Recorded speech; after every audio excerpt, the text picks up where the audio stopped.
Hello everybody. We're doing a series of sowing alfalfa with the airflow, but it's sowing alfalfa in general. We're using Alpha seed, 405, the 79.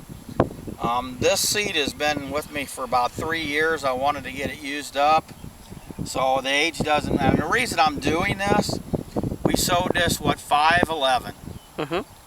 So we did this 5/11. We had no rain. The weather around here is almost perfect, except for my neighbor's soybeans that he had planted early, and then he got a big rain on it, so he's out rotary hoeing. They're not coming up as quite as like it as we want. So the big thing about getting these fields to work with the Rogator and stuff is getting it packed down and getting it smooth and getting as much of this green. We've had a lot of rain and a lot of stuff is growing up. Unfortunately, go ahead and shine out that way. Everybody around here, some places, has got the yellow weeds. And yes, them weeds are mine. I'm not really proud of them, but they do look pretty from what my kids tell me.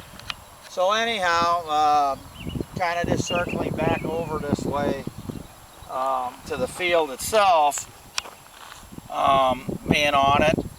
We've done different things here to the fields to get the stand. This here, we applied a lot of potash on it earlier, and because we did GPS gridding, and with the soil right GPS on our app here that we got on our phone. Let's see, can we do this? Maybe. Well, the glare. Right here it says, and I can't read. This is the only problem with the sun. If we Soil Pro. Okay. There it is. Soil Test Pro is how we do our sampling. And it comes out, and it's really impossible to look at here on this screen. So we're going to try to give up on it. But that's how we did our soil sampling. And this was set 20 acres and 2.5 acre grids. It was real low on potash, so we put 250 pounds of potash on early, and then when we did that without any treatment, because that was the first field we spread. We didn't know what to expect. It came out real well with the Rogator. It was the first field we did was this one, and then we came back and we mixed about 50 pounds of potash and DAP and ammonia sulfate, quite a bit, and the oats. So that's when we filled up the fertilizer, the Rogator at M&M and the gravity wagon, and this is the seed that we did. So in 6 days time, is that correct? Yes. 6 days time, we've got alfalfa coming up here in the field, and you can see some of the oats are still out here and that. We went over this and harrowed it. And this is why I do sow this a little bit heavier, because the birds and stuff usually pick it up and that. But this all came up here without a rain because we had it packed down. See, the big thing of it is we got moisture down here. Yeah, see, and when I dig up an oat. Can you get that, Lisa?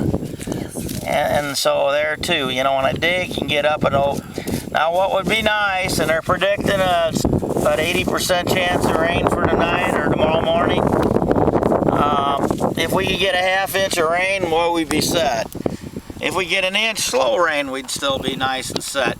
The temperature at this time of the year probably only maybe would keep us out of the field for a day here now. The ground's getting dry enough where it works right. The other thing of it is we needed to kill this. You can see that we knocked all the dirt off of the roots and it died, and the grass part of it. Now, I went over this quite a few times. I've got another field that I'm doing now. We've taken a brush hog because I'm wanting to chop it so I don't have to work all the ground real loose. It could turn into finer powder. So this is pretty decent soil here on my dad's farm, and that, as you can see how nice and level, you know, I've got this or whatever. And we were trying to, it'd be nice to work a hay field prior to rain to make sure there was no puddles of water or anything like that sitting on the field to get it to drain good. And that's what I'm trying to videotape here, is you need to have these fields prepared prior to running any seeder and the airflow. The airflow or anything that you drive over the field. You can't cut ruts in the field there. Now you can leave a little bit of a track, and when it's in that part, being there on it, like these tracks show up here and tracks here, but there, you can tell it ain't pushing that much out, being on that part. And yeah, there is some seed here. It's still laying on top of the ground, and that nice coloring and stuff. If we get a good rain, that'll mellow out together, and this is going to be one heck of a hayfield, and that's what we're wanting to do with Alpha X seed out here. And so this is all three of my different varieties of alfalfa. I know 405, and if I don't have all these numbers floating through my head here, my biggest number is expense that's floating in my mind all the time, is the cost of fertilizer. And yeah, there's over $1,000 worth of expenses out here in this field, and there's that much for the people that's planting corn and stuff now too, because the fuel cost, everything's costing more money. Will we make more money? Well, the bottom line, if you don't grow the crop, you don't make any money. So my concern right now is getting a good stand and raising a good crop. Then you got something to sell.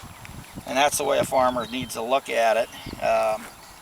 And granted, I don't have everything in one basket. I got hay, I got oats, and this is an oat field, so I'm hoping it's not too late that I can combine good quality oats. It depends on the weather. One option, if it looks like the oats ain't going to be that great and the hay is, and I can bale up the oats without combining. But I really want to combine the oats because, from what I understand, and when people go to the get oats for their horses, they're paying $19 or $20 a bag for a 50-pound bag of oats, and or maybe even more than that. So I'm raising oats that I can sell to somebody that process it or whatever there, and that's another niche market for me.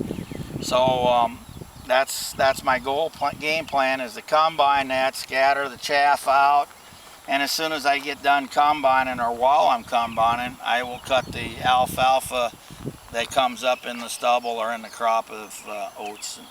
The fact that the alfalfa started before the oats is a big plus here. So what I'd like to say is Alpha X seed is damn good, because look at it coming up without a rain on it, just being packed down.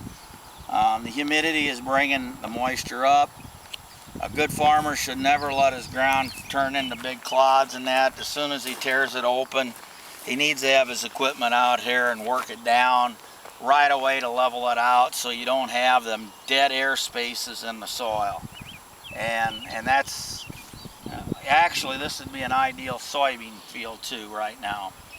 And you know, looking at the amount of time it took to do it, it's got to be done. You got to just keep working it until it's right, and that's what I did. And then there comes a time, well, you get it as good as it can get, and that's it. And so that's the picture of this part here that I'm trying to sell. So forgive me if I'm not looking in the camera, because I'm looking at my job. I'm always concentrating on what I'm doing and looking for you know, just important little details and specifics, how the soil's laying, the type of the seed. Me and Lisa's going to go over, we're going to call this a wrap on this part, but I wanted to bring you back here so you can see the finished job and see the results. And we're crunching on thousands of things we're doing right now. You know, everything you can think of, kids getting out of high school, graduation, college. So forgive me if I'm a little scatterbrained right now, but you know, everybody wants to get in my wallet, and this is what pays the bills, and it's got to be done right. And this is what I'm trying to teach right now for that, because a lot of people ask me these questions, and that's why I'm doing these parts of the video. It's going to be on my website. Lisa is my website designer and kind enough to do these videos for me.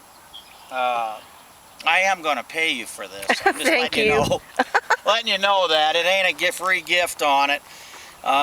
So, you know, all this other stuff, you know, they're just, you know, constantly expensive. Even the new Rogator needed new batteries. But, you know, when we looked at it, The batteries was 7 years old. They came with that thing as original batteries. And so when you use it, but every time we have this goofy, high humidity, silly type of weather, type of thing out there, hey, someone told us to wrap and we'll head over to the Rogator, and now we set up the machine and spread this stuff. Okay.